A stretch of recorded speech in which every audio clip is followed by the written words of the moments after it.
Hi friends, welcome back to PF education Telugu. ఈ వీడియోలో EPF claims apply అవుతున్నాయా కావట్లేదా అప్డేట్ తెలుసుకుందాం. వీడియోకి లైక్ చేయండి, సబ్స్క్రైబ్ చేయండి. మనకు 2 వీక్స్ నుండి పిఎఫ్ క్లెయిమ్స్ ఏవి సబ్మిట్ కావట్లేదు. ఈపీఎఫ్ జాయింట్ డిక్లరేషన్లో తీసుకువచ్చిన అప్డేట్ వల్ల పిఎఫ్ క్లెయిమ్స్ మనకు ఆన్లైన్లో అప్లై కావట్లేదు.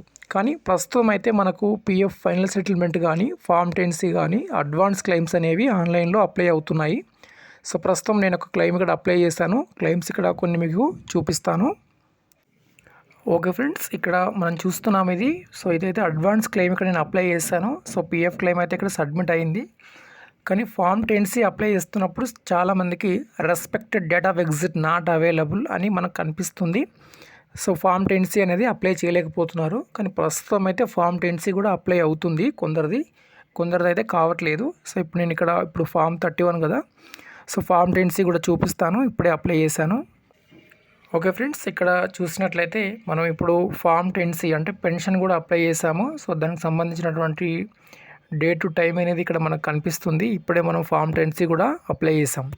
సో ప్రస్తుతం మీలో ఎవరికైనా పిఎఫ్ విత్డ్రాల్ కావాలన్నా లేదా మీరు అప్లై చేసి పెండింగ్లో ఉన్న అప్లై చేసుకోవచ్చు. అలానే నా యొక్క వాట్సాప్ నెంబర్ వీడియో కింద ఉంటుంది. అక్కడ నుండి కాంటాక్ట్ అయ్యి ఎవరికైనా పిఎఫ్ విత్డ్రాల్ కానీ, బ్యాంక్ అకౌంట్ చేంజెస్ కానీ, పాస్వర్డ్ చేంజ్ కానీ ఏదైనా కావాలంటే నాకు వాట్సాప్ నెంబర్ వీడియో కింద ఉంటుంది, కాంటాక్ట్ అవ్వచ్చు. వీడియోకి లైక్ చేయండి, సబ్స్క్రైబ్ చేయండి. Thank you.